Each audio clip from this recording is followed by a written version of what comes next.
আসসালামু আলাইকুম। দেশ বিদেশ টিভি থেকে হুসেন বলছি। আমার চ্যানেলে সবাইকে স্বাগত।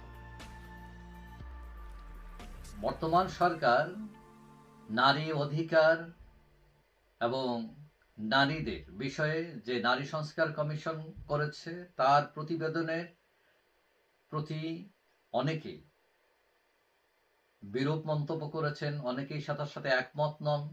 বিশেষ করে ইসলামী দলগুলো তারা অনেকটা নড়ে চড়ে বসছে এবং আমরা ধরে নেই যে জামাতে ইসলাম হচ্ছে সবচেয়ে বড় ইসলামী দল। তারা এতদিন মিঠা মিঠা কথা বলে আসতেছিল।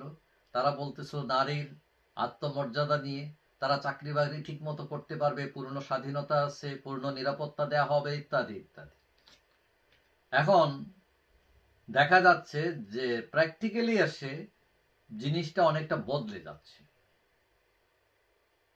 এখন এই যে নতুন ছক তৈরি হচ্ছে রাজনীতিতে, এবং অনেকে বলছেন যে আগামীতে রাজনীতিতে ইসলামী দলগুলো ক্ষমতায় আসতে পারে। অনেকে ভয়ে ছিলেন যে ইসলামী দলগুলো ক্ষমতায় আসলে বিশেষ করে নারীরা তারা স্বাধীনভাবে কাজ করতে পারবেন কিনা। তো এইগুলার কথা শোনার বা এই যে অনুভূতি তাদের যে ভয়, এটা অনেকটা ভেঙে দিয়েছিল জামাত ইসলাম। তাদের নেতা বলছিলেন যে না, তারা পুরুষের মতোই কাজ করতে পারবে স্বাধীনভাবে, আত্মমর্যাদার সাথে, নিরাপত্তার সাথে। কিন্তু আমরা দেখলাম যে সম্প্রতি নারী বিষয়ে সংস্কার কমিশন যে প্রতিবেদন দিয়েছে, জামাত ইসলাম তা প্রত্যাখ্যান করেছে। তাদের যে মহিলা শাখা আছে তারা তার এই বিরুদ্ধে কথা বলছেন। তারা বলছেন যে মুসলিম সংখ্যাগরিষ্ঠ নারী সমাজের প্রত্যাশার সঙ্গে সাংঘর্ষিক এই প্রতিবেদন, নারীর মূল্যবোধে চরম আঘাত, কুরআন হাদিসের চরম লঙ্ঘন। কিন্তু কথা হচ্ছে কেন লঙ্ঘন তারা বলছেন।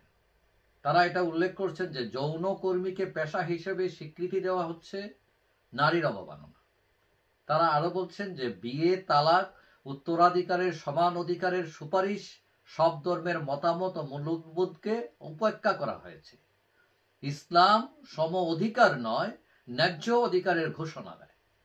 এটা বলছে জামাতে ইসলাম মহিলা শাখা। তার মানে কথাই যাচ্ছে তারা চায় না যে নারী ও পুরুষ সম অধিকার প্রতিষ্ঠিত হোক। স্ত্রী স্বামীর বিরুদ্ধে ধর্ষণ মামলা করতে পারবে না, এটা তারা বলছে ইসলামী দলগুলো। এবং তারা বলতে চাচ্ছেন যে নারী কমিশন পশ্চিমা কালচার আমদানির চেষ্টা করছেন, যেখানে পরিবার প্রথা ভঙ্গুর অসুখী সেটাই আমদানি করতে চাচ্ছে এই সরকার।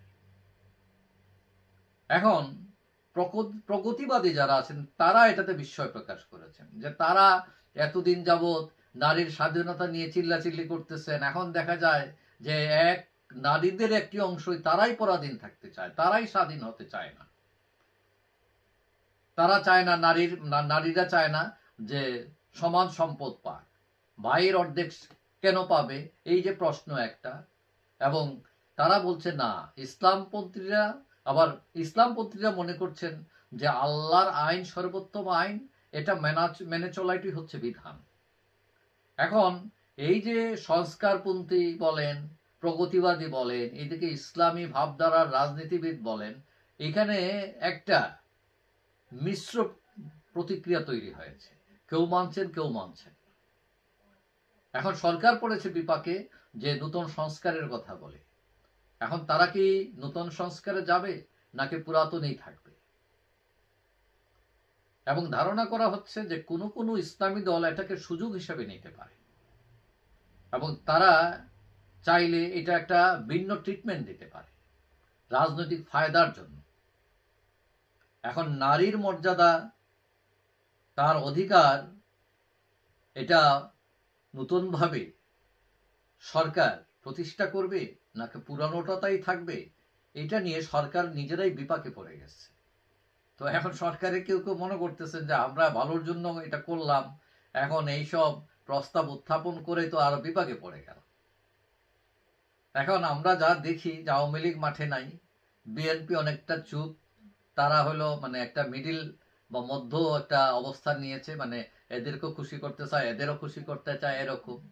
আর জামাত বা তার যে ইসলামী দল, অন্যান্য ইসলামী দল, তারা বলছে যে না, ইসলামী শাসন, ইসলামের যে আইন আছে সেটাই বলবৎ করতে হবে।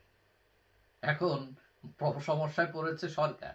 দেখা যাক সরকার কোন হিসাবে যায়, এবং তারা যদি এই ইসলামী দলগুলোর মতামতের বাইরে চলে যায় তখন আবার আন্দোলন শুরু হয় কিনা, এটাও দেখার বিষয়। যাই হোক, সবাই ভালো থাকবেন। আশা করি দেখা হবে অন্য কোনো ভিডিওতে ইনশাআল্লাহ। আল্লাহ হাফিজ।